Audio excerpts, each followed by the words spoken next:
श्री राम जय राम जय जय राम। श्री राम जय राम जय जय राम। श्री राम जय राम जय जय राम। बोलिए सियावर रामचंद्र भगवान की जय।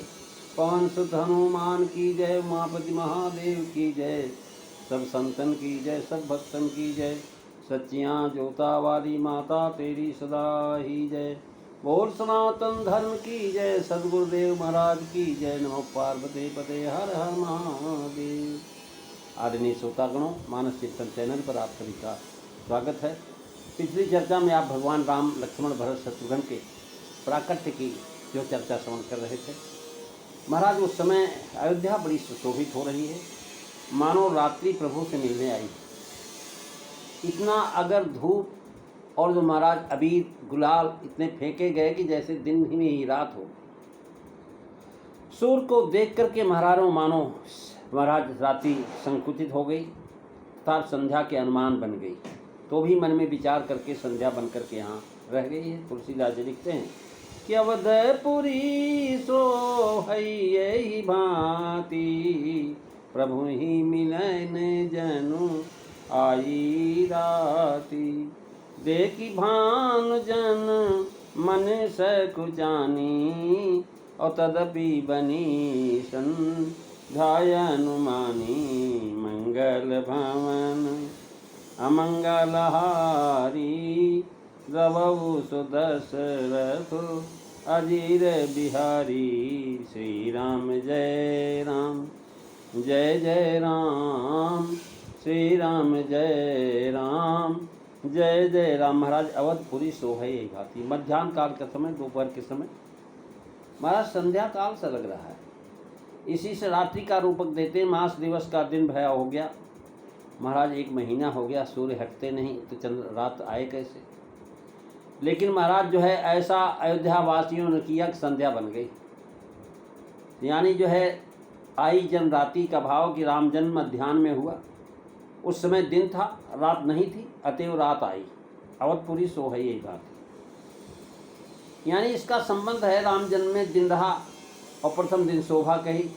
जब लोगों ने धूप इतनी जलाई, अगरबत्तियाँ जलाई, गुलाल अबीर उड़ाए गए, तो महाराज यहाँ पर रात्रि की आगमन की शोभा हुई। रात्रि का स्वरूप अयोध्या जी के स्वरूप से दिखाते हैं, क्योंकि महाराज बिना साक्षात रात्रि आए रात्रि का स्वरूप नहीं दिखाई पड़ता।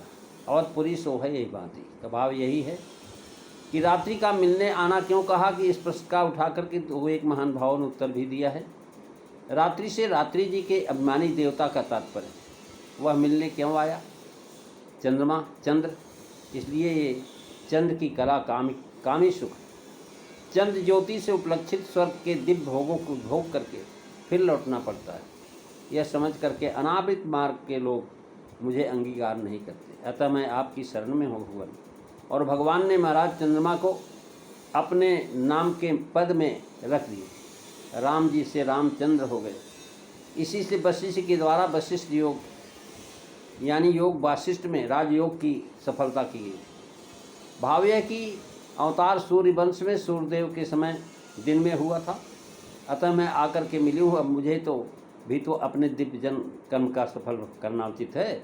अतः भगवान ने कृष्ण अवतार में अर्धरात्रि को जन्म ले करके महाराज चंद्रमा को सुख दिया, वही सुख जो सूर्य को दे रहे हैं दिन में। जैसे अपने दिव्य जन्म के द्वारा दिवास्मानी देवता को अपना सफल दिखाया, वैसे ही विवाह के समय मुझे कृतार्थ कीजिए। विवाह के समय महाराज चंद्र दर्शन और जो है ध्रुव तारा का दर्शन कराया जाता है। पुरी विराजती राजन धरनी और रानी कहाई बिलोकहु सजनी। रामचंद्र जी समाधि निशा के पति, अतः यह समझ कर रात्रि मिलने आई। कवि की कल्पना है, न रात्रि मिलने आई है और न मिलना कहा ही गया है, केवल उत्प्रेक्षा की गई। देख भान मनमह सचानी सूर्य हैं, इसलिए रात नहीं हो सकती। सूर्य को देख कर के रात्रि मन में सचाती है। उसने देखा कि भाई दिन में नहीं रह सकता, दोनों की संधि है, इसलिए संध्या का रूपक करते महाराज संध्या होती है। संध्या भाई दिन रात और संध्या 3 काल, ये तीनों राम जन्म में हाजिर हैं। यानी तदर्पणी संध्या। नगर में अबीर और नगर अगर का धुआं छाया हुआ है, यही उत्प्रेक्षा का विषय है। रात्रि जड़ है, उसे मिलने के लिए दोपहर में आने का कहना कवि की कल्पना है। महाराज अवधपुरी का बाल रूप राम से मिलने का रूपक कवि बांधना चाहते हैं। राम जी से पुरी का वियोग कदापि नहीं होता, हमेशा अयोध्या में राम जी रहते हैं। अर्थात रात्रि भानुकुल भानु श्री राम जी को देख करके संकृति हुई, किंतु सुर नर नागों की महाराज उत्सुकता देख करके रात्रि रूपा अवधपुरी भी दौड़ी, पर वहाँ अपने सनातन संगी ही को देख करके संकृत हुई। यह सर्वस्व धन तो मेरा ही, मुझसे अलग नहीं, यह समझ करके समस्त रात्रि अपने रूप का न हटा सके, और सूर्य भी वहाँ महाराज फबती हुई दिखाई पड़ रही। अब महाराज विश्राम स्थली अयोध्या जी को समझ करके पहले रात्रि के रूपक दिया। रात्रि में सुखुप्ता अवस्था होती है और अयोध्या जी सदा जागृत अवस्था में ही रहती है। महाराज अयोध्या में हमेशा जागृत, स्वप्न, सुखुप्ति, तुरिया, ये 4 चीज़ें हैं। लेकिन महाराज संध्या का रूपक बांधा, जिस वेला में मनुष्य भली भांत श्री राम जी का ध्यान करते हैं उसे संध्या कहते हैं।